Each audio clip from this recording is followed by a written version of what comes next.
FAPESP, Fundação de Amparo à Pesquisa do Estado de São Paulo, apresenta.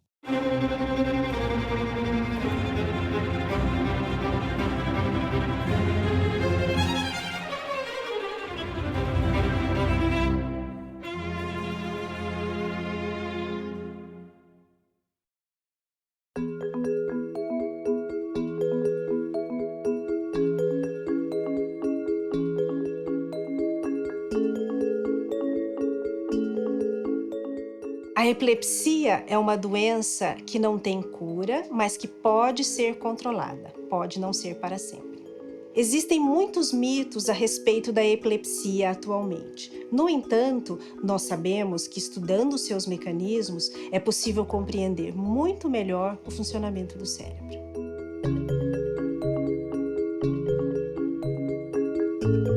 Eu me chamo Everton, tenho 35 anos, sou portador de epilepsia há 20 anos e com 15 anos eu tive a primeira crise. A partir daí, o PEN era o preconceito, conviver no dia a dia com as crises. E isso influenciou muito na minha vida familiar, na minha vida social, na minha vida profissional. Quando o Jorge tinha 5 meses, ele estava deitadinho no sofá e, de repente, ele começou a apresentar uns movimentos estranhos. E eu chamei meu marido e falei: Haroldo, corre aqui que o Jorge está tendo alguma coisa esquisita. E aí ele começou a movimentar o corpo. Eu nunca tinha visto uma crise convulsiva. E aí o meu marido, que é médico, ele falou: nossa, ele está tendo uma convulsão. Quando chegou nos 2 anos, o Jorge começou a piorar muito. Hoje a gente sabe que essa perda ocorreu porque para essa epilepsia, que é a síndrome de Dravet, que hoje a gente sabe que ele tem, essa medicação ela é prejudicial. O Instituto Brasileiro de Neurociência e Neurotecnologia é um instituto de pesquisa financiado pela FAPESP, com sede na Unicamp e que abriga pesquisas a respeito do funcionamento normal do cérebro e do funcionamento do cérebro na ocorrência de doença. A crise epiléptica, o que caracteriza é uma atividade anormal de neurônios. Normalmente, todo o impulso nervoso que leva com que nós possamos enxergar, interagir com o meio, conversar e nos movimentar, isso é causado ou isso acontece porque existe um disparo de neurônios específicos para que os movimentos, a fala aconteçam. Durante a crise epiléptica, essa atividade normal ela é substituída por uma atividade anormal e excessiva de neurônios. Então, de uma maneira bem simples, se eu fosse colocar isso, seria um curto-circuito que acontece em que eu tenho um aumento excessivo da atividade elétrica cerebral. Basicamente, podemos dividir o tratamento das epilepsias em 2 grandes modalidades. A primeira modalidade, que é a que sempre tentamos inicialmente, é através do uso de medicações. Essas medicações têm como objetivo diminuir o disparo dos neurônios para evitar que as crises epilépticas aconteçam e se propaguem. No entanto, existem pacientes que, apesar de estarem usando as drogas adequadas, os medicamentos adequados, na dose adequada, mesmo assim esses indivíduos não respondem ao tratamento com os medicamentos. Nesses casos, e se existir uma região no cérebro na qual podemos identificar o início das crises, pode-se propor, então, o tratamento cirúrgico das epilepsias, ou seja, a região que foi identificada como a principal responsável pelo início das crises, ela é retirada cirurgicamente e, num número significativo de pacientes, esses pacientes têm uma melhora, muitas vezes uma diminuição e até o controle completo das crises epilépticas, podendo, em algumas situações, diminuírem o número de medicações que estão utilizando e, eventualmente, em algumas situações, até deixarem de usar a medicação e, mesmo assim, manterem o controle de crises. Especificamente nesse nosso trabalho que foi publicado no início deste ano, nós conseguimos identificar genes que são relevantes, centrais para o desenvolvimento desta malformação durante a formação do córtex cerebral, que é a parte mais externa do cérebro e que abriga os corpos neuronais, os corpos das células que formam a maior parte do sistema nervoso central. Nós conseguimos, utilizando então técnicas de biologia molecular, traçar um perfil de quais os mecanismos que são mais relevantes e que levam a esta doença. Com isso, nós pretendemos identificar alvos que possam ser passíveis de receber tratamento no futuro. Vamos continuar? Vem. No caso específico do Jorge, quando ele começou a ter muitas crises seguidas, ele chegou no 3º ano de vida, ele teve 450 convulsões, algumas chegando a status epiléticos, seriam convulsões sem controle medicamentoso, e possivelmente nessa época deve ter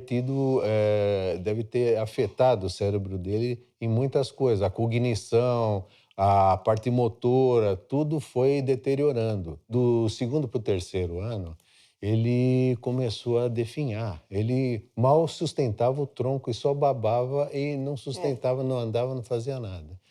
Eu tenho a impressão, agora não me recordo, que talvez com a troca de medicamentos ele tenha melhorado. Aí foi adquirindo um pouquinho mais de estabilidade. Acontece que a epilepsia, ela é uma das patologias mais incapacitantes que se tem, muito mais pelo preconceito do que a epilepsia em si. E a pessoa desde cedo começa a se ver como um problema. Então, muitos chegam até a cometer suicídio. As causas das epilepsias nós podemos dividir assim de uma forma bem geral em causas genéticas, que são as causas que eu principalmente estudo, ou seja, anormalidades que acontecem durante o desenvolvimento, que podem acontecer por mutações ou por mecanismos anormais da regulação da expressão dos genes. E as causas que nós chamamos ambientais, ou seja, indivíduos que podem, por exemplo, sofrer um acidente, ter um trauma crânioencefálico, isso leva a uma cicatriz no cérebro e essa cicatriz pode levar ao aparecimento de epilepsia. O nosso trabalho em displasias corticais, ele conseguiu identificar, estudando o tecido retirado dos pacientes com displasia cortical, nós conseguimos elucidar um dos mecanismos que levam ao aparecimento dessa malformação. Então, nos nossos estudos, utilizando técnicas de biologia molecular, nós identificamos um gene que se chama NeuroG2, que é um gene importante no processo normal de desenvolvimento do cérebro e que nas displasias corticais focais estava com a sua regulação alterada. Para se chegar a esses resultados, como eu mencionei, a nossa pesquisa ela utilizou tecido que foi retirado cirurgicamente dos pacientes que tinham indicação de cirurgia porque tinham epilepsia de difícil controle. No laboratório, esse tecido era imediatamente congelado e nós aplicávamos uma série de técnicas de biologia molecular, tais como estudo da expressão gênica, sequenciamento genômico, estudos de hibridação in situ, na qual nós tentamos localizar e quantificar a expressão de microRNA e de determinados genes no tecido, mostrando que realmente eles são importantes naquela célula,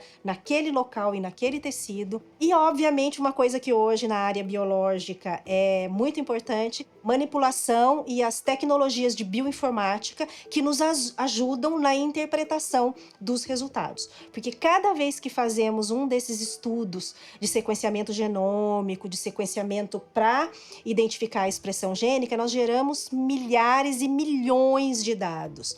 E se não tivermos pessoas especialistas na área de bioinformática que nos ajudem a interpretar esses dados, nós realmente não saímos do lugar. E tudo isso só é possível com o financiamento da FAPESP, a Fundação de Amparo à Pesquisa do Estado de São Paulo, que garante financiamento a longo prazo e dá todo o suporte para a realização dessas pesquisas.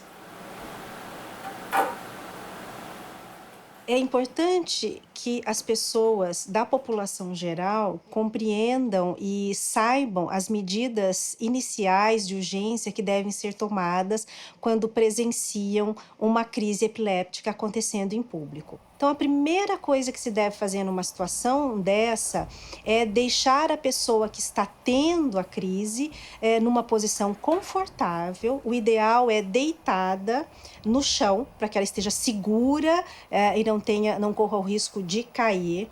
Não procurar nunca restringir a movimentação da pessoa, porque se ela se debater naturalmente, é melhor que esse movimento aconteça, só tentar protegê-la para que ela não tenha nenhum tipo de lesão.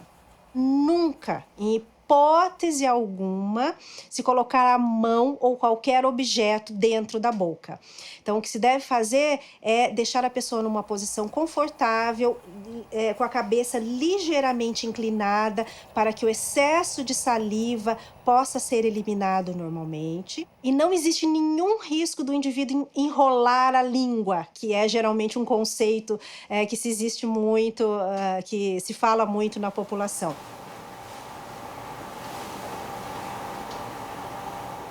A minha epilepsia é uma epilepsia idiopática. Isso quer dizer que eu apenas preciso controlar. Hoje eu tomo apenas um medicamento de 8 a 8 horas, mas há outros casos que a epilepsia é refratária a medicamentos. Hoje eu tenho uma vida comum, uma vida ativa, do qual eu tenho controle sobre a crise, eu tenho a minha família ao meu lado, me ajudando. Só que, por outro lado, há o preconceito lá fora, mas fora a isso, o meu dia a dia é normal. Quando essa criança que tem a epilepsia de difícil controle, ela começa a ter muita crise e decair o déficit motor, físico, né?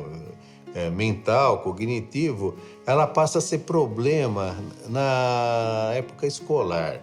Então começa que a tal da inclusão, que é muito difícil, e são raras escolas que começam a incluir esse epilético numa classe normal. Hoje a gente sabe realmente como é difícil e inclusive se usa politerapias, vários remédios juntos para tentar controlar essas convulsões. E ainda não existe nenhum medicamento que realmente faça parar as crises. Inclusive a gente entrou nesse grupo com a doutora Aícia para fazer a pesquisa genética, porque a gente tem esperança de que esse seja um caminho de cura. O que eu acho é o seguinte, o Jorge é um ser espiritual muito elevado, que ele veio para nos ensinar e que todo dia é dia de aprender com ele.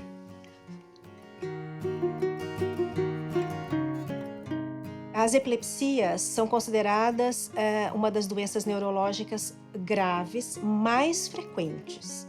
Estima-se hoje que entre 1,5% a 2% da população mundial apresenta epilepsia. No caso específico das epilepsias, os estudos genômicos como um todo têm auxiliado muito no entendimento dos mecanismos básicos, ou seja, dos mecanismos que levam à epilepsia, mas eles têm também auxiliado de uma maneira mais prática, que é em se fazer ou possibilitar o diagnóstico de pacientes com algumas formas de epilepsia que são predominantemente genéticas. E nós esperamos que essa contribuição, tanto na elucidação do mecanismo quanto na melhora do diagnóstico, possa nos levar, num futuro breve, ao desenvolvimento, à identificação de medicações que sejam mais eficientes e que tenham menos efeitos colaterais.